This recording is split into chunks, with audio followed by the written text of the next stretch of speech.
Hello, everybody. I'm back today. I was gonna do this stream yesterday, but yesterday was Blackout Tuesday, and they said they're like, no YouTube as a form of solidarity. Solidarity, and no YouTube streams. So I was like, I'll postpone the live stream today and the video. I did the Velocicoaster video yesterday, but I postponed them to today because of the situation. Definitely go check out that video if you want to see an awesome on-the-ground update of the Velocicoaster. But yeah, so this is gonna be, like, as I said in the title, my thoughts on the whole George Floyd terrible situation going on, and it's gonna end with a 8-minute and 46-second blackout tribute to George Floyd. So of course, last Monday, video surfaced of a police department, 4 police officers detaining or pinning down an African American man named George Floyd in Minneapolis, Minnesota last Monday. One of the officers had his knee on George Floyd's neck for 8 minutes and 46 seconds. I think it was after 5 minutes or so, George Floyd passed out, unconscious, and then he died right there. And the guy still had his knee on his back. Now, the reason why the cops even showed up is because a store owner, George Floyd, went to a store, and he supposedly handed the store owner a counterfeit $20 bill. Whether the $20 bill was real or counterfeit, or was given to him, who knows? He didn't know. He probably didn't know. He probably knew on purpose. Could have been given to him. He could have, during a different exchange, a store owner could have given him a $20 bill. Who knows? But so the store owner called the cops. That part, fine. You suspect the bill's counterfeit. Either, actually, I don't think they should just not take the money. If they think the bill's counterfeit, as other places do, think it's counterfeit, just don't take the money. But fine. Let's say you wanted to call cops because it's counterfeit. Fine. Cops came, and there's detained against the wall. George Floyd. Then he was in the cop car, and he dragged out of the cop car. I think he was being slightly abused in the cop car, and they dragged him out of the cop car, and he was pinned to the ground. This person was nearly any other race, specifically white, but if there's any other race, most likely wouldn't happen to him. The fact that he was my skin color, or he's obviously darker than me, I'm mixed, half white, half black. But he's full black. He's full dark black. And statistically, black males, especially the full dark black males, get pulled over at a rate of 18 times more than the average American, no matter what race it is, white, Hispanic, whatever race it is. Simply because of the color of their skin. This happens way too much. I mean, just this year, just at least 5 instances, 4 to 5 instances. Breonna Taylor, the Aubrey case, the case in New York, where the white woman threatened to call the cops on the black man in Central Park because he wanted to, all he said is put the dog on a leash, because you should carry dogs on a leash. They could be dangerous, could attack other dogs, could attack you, never know. That's all he asked. He said, get away from me, I'm gonna call the cops. And she called and said, this person's attacking me. This black man's attacking her when he was at least 50 feet away from her. Somehow was attacking her. But she knew exactly what she was doing. She knew. That white woman knew that if she called the cops and say it wasn't being filmed, she just called the cops. She said a black man's attacking her, even if he just asked if she can put a leash on her dog. Even In some cases, they don't even say anything. It's just we love walking right next to each other. Same thing. Get call, and you can go ahead and you can say, this black man's attacking me, and the police will come, and if there's no video evidence, who are you gonna believe? The poor white woman with the dog who was getting attacked, or this dark, scary black man who's just standing there? Dark, scary black man. Because we're dark, we're scary. That's the portrayal here. Not just recently, hundreds of years. Because we're dark, we're scary. White is good, light and white is good, dark is scary. Even a lot of shootings, like shooting I live in LA County, and near me is Thousand Oaks, and the borderline bar shooting, white man. He's former military white man. A lot of these school shootings are white men. The Vegas massacre.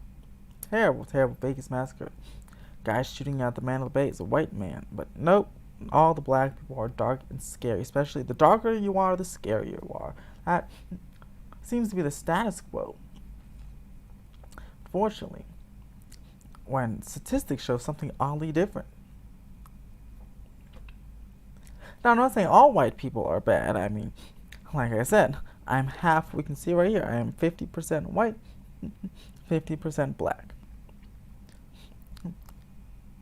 I've had the best of both worlds, in my opinion.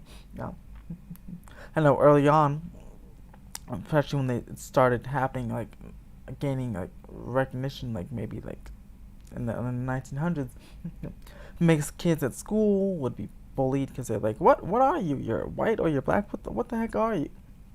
And they get bullied. It wasn't a good thing to be mixed. And in some cases, it still isn't.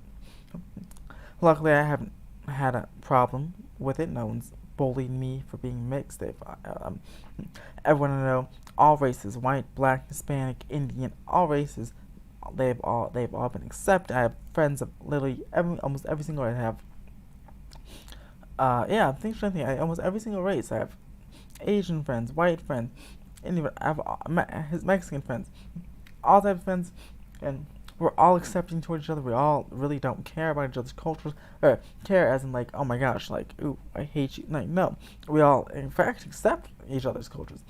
I've tried some great food from, like, specifically Indian cultures. I've learned some great things about the Indian culture, Hispanic culture as well, even white. I'm also Jewish, so but I learned things about Christians, and I mean I learned, it's all about, I love learning about new cultures and new things. So it's just sad when some people don't like to do that. And again, it's not all or nothing here. Like, it's not all white people. It's not even all white cops. Just a few really bad. And in fact, even out of the 4 cops there, they weren't all white. One of them was Asian. Asians historically, again, also are racist towards blacks. Go to China, go to anywhere in Asia, racist towards blacks. Maybe it's because, it's kind of an oddity there. You don't really see many other people other than other Asian people, because again, China again has 1 billion people, so the odds of seeing another race are very slim because there's 1 billion people in your country. So I guess, I mean it's not okay, but I can see how I guess I can understand I guess I can understand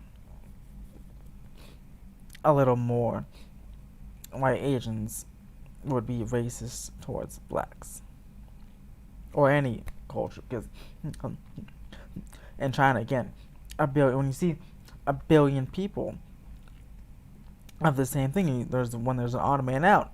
Some people don't know how to react. Imagine if there's a billion black people or a billion white people in America, and then you should see one Hispanic, or one white, or one black. You'd be like, oh, well, he's a little different. A lot of people were accepting. Some people were like, oh my gosh, you're different. I don't like you. Okay. So I'm supportive of these great protests here. It's 8-day protests, specifically the 6-day protests here in Los Angeles. And they've become more peaceful over time. Our curfew, we've had a curfew for the past few days of 6 p.m. Today it's about 9 p.m., which is good, LA County. I live on the border of Ventura County, which has no curfew, which is great for me, because I'm about 50 feet away. I can just cross the border to Ventura and not be in a curfew if I want to go out with a friend or just go to a friend's house, which I've been doing. But when I say I'm in support of protests, I'm in support of peaceful protests, not in support of the looting going on. Those people aren't even part of the protest. Most of them are opportunists, and again, not just white people, not just, but all races, all races, not racist, races, all races. I've seen it on TV, literally every single type of race. Going inside a Target, taking out a mannequin, going inside Target, taking out lamps, going inside the Supreme store, taking out sneakers, black, white, Hispanic, Asian, all of them. I've seen the 4 major ones. I've seen all races, 4 major races, go into the store in the past 8 days and take out and loot and burn buildings down. So that goes on everybody. That right there is on everybody. Especially here in downtown Los Angeles, it was reported that about nearly 80%, after the first night of the riots, about 80% of the stores that were looted were minority owned. Black and Hispanic, black and brown owned businesses. So looters don't really help out. Now, in Minneapolis, when they burned down the police precinct, those were not looters. Those were protesters who were actively upsetting the police. And although it's not right to burn down a whole police precinct or a police car. That I understand. Because they're upset at the police for decades. Again, there's 4 to 5 instances just this year. We're only 6 months in. Just this year, there's 5 instances on camera. Very important, because this stuff happens all the time. Yeah, I'm sure if anyone has an African American friend, I'm sure if you talk to them, they'll tell you they got pulled over a lot for just driving. But you don't see that on camera because not everything can be filmed. It happens so often, and not every time there's not someone there to film it, unfortunately. But just on camera, we have 5 instances of this happening since January of 2020. But it's been going on for hundreds of years. Rodney King riots in downtown in L.A. The 10 freeway. Rodney King got pulled over. It's 1992. 1921, the Black Massacre. This is actually something I just learned about. The Black Massacre of, there used to be a Black Wall Street. There used to be a Black Wall Street in this country, and the white folks at the time, they were jealous. They didn't want it. They said we shouldn't have it, so they burned it all down. They also, unfortunately, just burned the buildings of Black Wall Street. They killed the people. So that's called the 1921 Wall Street Massacre. Black Wall Street Massacre. Not only could we not have our own Wall Street and have successful, wealthy businesses, but we also had to die, apparently.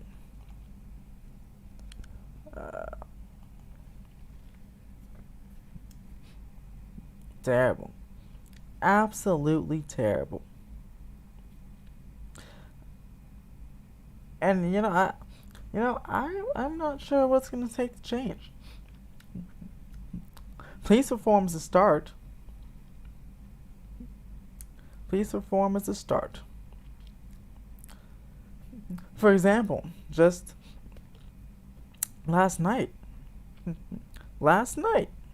LAPD or it was LA County Sheriff's Department, or LAPD, one of the two. But they had a police commissioner meeting last night via Zoom. Everyone can see it. And LA County, I think it was LA County Sheriff, or whatever, the head of the police, Alex Villanueva, said some racist comments. I forgot exactly what those were, but they posted to the West Hills Facebook group, the whole video, and I was like, wow. And they mentioned somehow it's peaceful until after 6, then it gets rowdy. It's last night, right after with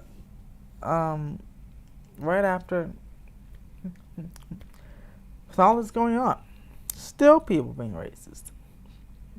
The LA Police Department is, let me check the let's see, LA budget for the police department.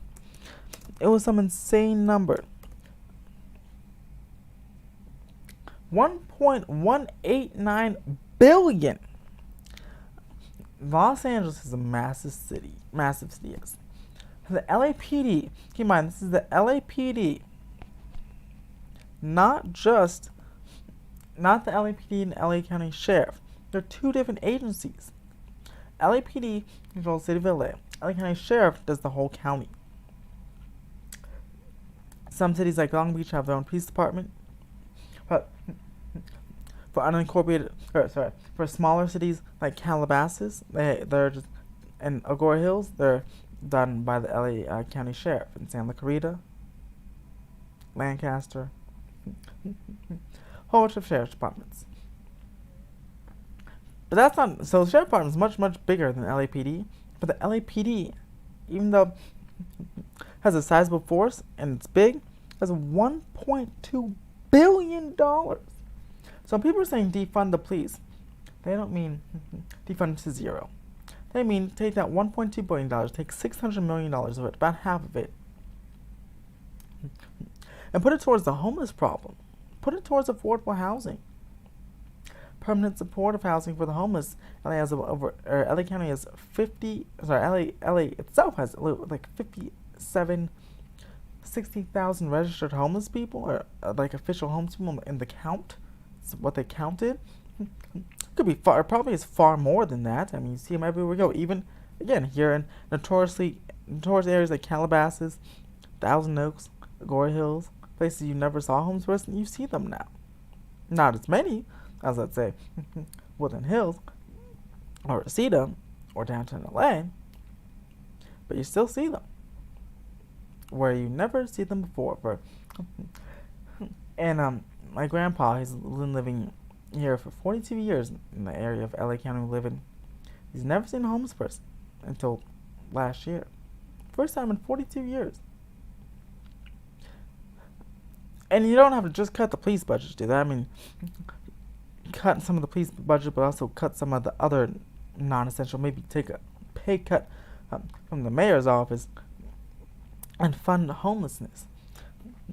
So when people say defund the police, that's what they're talking about. Take away this $1.2 billion budget and put it into the hundreds of millions. There's 10,504 sworn officers.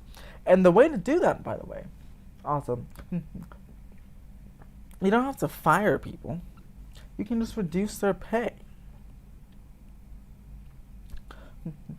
If you reduce their pay by about $2 an hour, I'm sure you can get this to at least $900 million. Just by doing that. 10,354 sworn officers.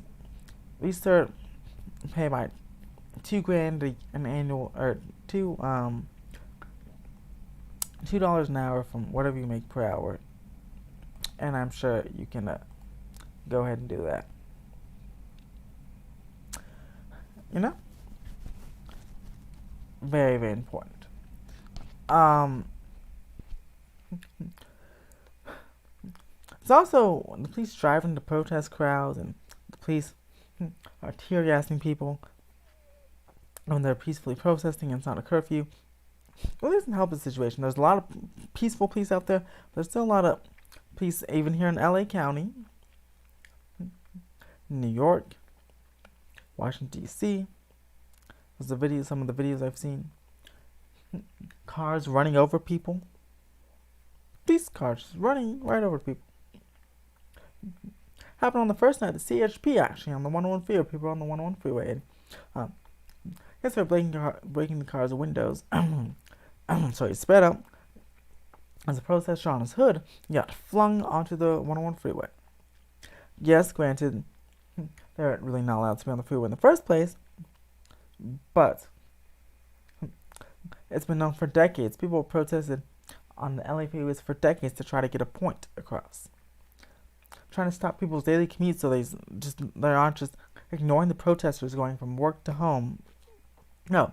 If you're on a freeway who is closed and you're stuck there, you're forced to listen to their message. You're forced to. Because you're stuck. You can't get off the freeway. There's cars in front of you, around you, and behind you. You're forced to listen to their message. Whatever the message is.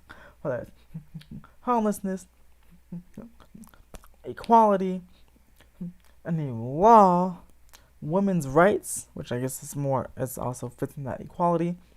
Because, when we had the women's marches, after Donald Trump got elected a few years ago, like the massive one, those blocked freeways too. But they just want to get the point across. Same thing with black people. Women 100% need to be treated as equally as men, in my opinion, in terms of pay grades. I mean, I saw an article today, one of these Riverdale actresses, she happens to be African American, and bisexual, she gets paid less than her white co-stars. Probably because she's black, and probably because she's a woman. Women in Hollywood already get paid less than the male co-stars. Scarlett Johansson then gets paid at least $20 million less. At least $20 million less than Robert Downey Jr. in the Avengers movies.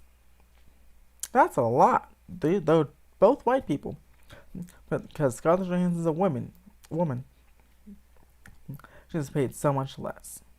And the Avengers, they're all on the same team here. Robert Downey Jr. has been trying to fix that. He argued actually for more pay for Scarlett Johansson, which is fantastic. And even though he's getting, he didn't have to do that.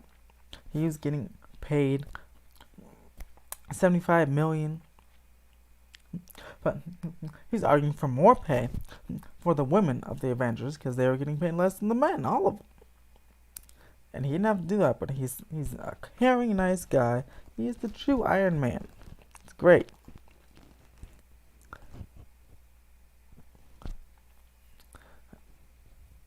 And wow, we're honestly, it's felt like about 5 minutes. It seems like it's been 5 minutes, but it's been 23. I can actually go on talking all day long, but I wanna shorten it. I don't wanna take up all of your time, but I urge you, if you don't understand what Black Lives Matter means, or if you're saying, well, don't all lives matter, just educate yourself. Look at all the past events where black people have been just unfairly treated for no reason because they're this color, the black. And again, a lot of them darker than I am. They can't change their color. They're born like that. And you shouldn't have to wish you're something else. You shouldn't have to wish you're white. Wish you were something else. A woman shouldn't have to wish she was a man so she can get treated more fairly.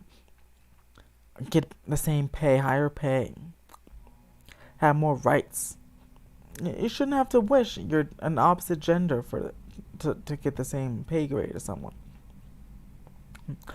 Shouldn't have to wish that you're white to want to get the same pay grade as other. But more importantly, you shouldn't have to wish that you're white so you can get in a car and drive and not worry. Oh my gosh, I'm doing everything correctly, but oh my gosh, there's a cop right there. Is he gonna pull me over? Is he gonna make up some stuff? Is he gonna plant drugs in my car? He's gonna say my taillight was out when it's not, just because he sees a black person driving, or he or she's a black person driving. No. So they're gonna make up some things, so they're gonna pull him over. Those things most black people have to worry about, and that's absolutely terrible, absolutely a shame. I also mentioned I was Jewish. Jewish people have to worry about the same thing, kind of, not on a larger scale, at least in this country, because you can't. There's nothing to unless you're wearing a yarmulke or a Star of David. No one will know that you're Jewish. But some people don't do that because of consequences if they do wear that. My grandfather's girlfriend Rachel. We were just talking about this actually at dinner a couple of days ago. How a lot of people a lot of men don't wear the yarmulkes anymore. Yarmulke is the hat you wear, like on the back of your head. A lot of men don't wear those. A lot of Jewish men don't wear those anymore. Because if they do, right here in America, definitely in other parts of the world too, more so in other parts of the world, but definitely right here in America, depending on what city you're in and what area. If you're in the South doesn't like Jews. Mississippi, Alabama, all those southern states do not like Jews. I mean, they obviously have some Jewish populations, but the majority of them do not like Jews. So rabbis can't go walking around wearing yarmulkes, else they might get rocks thrown at them, or racist remarks, anti-Semitic remarks thrown at them. Just because they're Jewish, they decide to practice a religion. Also, Jewish is not just a religion. There's a thing, Jewish blood. I have it in me. 55% of me is white, but 5% of me is European white, and 50% of me is European Jewish. Two different blood types. Both make up the white color of the skin, but two different blood types. That's because Jewish is an ethnicity, a culture, and a religion. You can have Jewish blood and be Jewish, but not practice the Jewish religion if you don't want to. But you can be Jewish because you have that Jewish blood in you. Of course, and that's also something, because there are people like that. But other Jewish people may not like that, so they may be racist toward themselves or hateful toward themselves. You're Jewish, but you don't practice Judaism? Shame on you. They might excommunicate them, and it makes it sound like an ancient term, but that's true. They may ban from the temple, ban from a certain neighborhood, banished. Not literally from the neighborhood, but if you definitely can't be banned from the temple. So it's everywhere. The moral of the story is, guys, we have to, absolutely have to, as Ellen says, be kind to each other. Be kind. If someone's mean to you, no matter what race they are, fine. Then you can be mean to them or just walk away. But if you're judging someone, and I've judged people, we're all human, we all judge people, we all make mistakes. But if you judge people and then act on the judgment. So if you're a cop, you see someone's black, and you have, hey, oh my God, he's black, criminal. Instead of just thinking it, you pull them over for something. That's acting on it. That's not good. Thinking it's not good, but again, we're all human, And there's so many stereotypes and jokes on TV about different races. Asian with the small eyes, and black people criminal, and Hispanic, I don't know. There's a whole bunch of stereotypes. So it's often can get trained in your brain like a little bit from watching all this TV. But the important thing is just not to act on it. You see a black person wearing a hood, you don't want to call the cops. It could just be cold outside. It doesn't have to be. It doesn't have to be going to steal something. He literally should be cold outside. He may like color black. I like the color black. Black hoods. I love black hoodies. I'd be careful once I not wear black hoodies. I make sure to wear light hoodies, because I don't want people to think I'm a criminal at night on the winter time. But I mean, I shouldn't have to do that. It's the reality of what we have to do, but he shouldn't have to do that. So if you watch this full thing, thank you so much, and thank you if you're subscribed and watch this full thing. Thank you so much for supporting me. Thank you so much for supporting equality. If you support Black Lives Matter, I'll actually put a link in the in the chat where you can donate if you want to help out, and if you feel a little wary of going to a protest, because I feel a little wary of going to a protest too. Not just because some of the police are tear gassing and stuff, but because we're still in the middle of a pandemic. That's it's been off the news, of course, but we're still in the middle of a pandemic, and you can very easily, in that crowd of, especially the large ones where there's thousands of people, you can easily get the coronavirus, mask or no mask. So I understand if you don't want to go to a protest and you want to learn or you want to be involved. I left the link, blacklivesmatter.com. You can donate there to support the movement. There's a whole bunch of other places you can donate, or you can just go and you can. This is the best way without any type of money thing. You can literally go to your black friend, your African American friend, call them, FaceTime them, text them, and say, I love you. I understand, or I don't understand the whole, I'm not black, so I don't understand the movement, but I stand with you. Just text a simple, nice message just like that, and that's the best free, besides protesting, that's the best free support you can give someone. And with that, I'm going to start my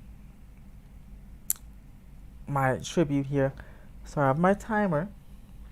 It's 3:44 p.m. Pacific time. I have my timer here. Let's see. I stopwatch. I'll put my timer. 8 minutes, 46 seconds. We're gonna go completely black for 8 minutes and 46 seconds. And the live stream will end. Alright, so we're going to start this right now.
And that is how long George Floyd had a knee on his neck. Thank you everyone for watching the live stream. Subscribe for more theme park updates. Universal City Walk is hopefully opening next week. And the theme park is officially opening on July 1st. I heard from a team member that commented on my video, on one of my other videos today. So that's super exciting. And as always, have a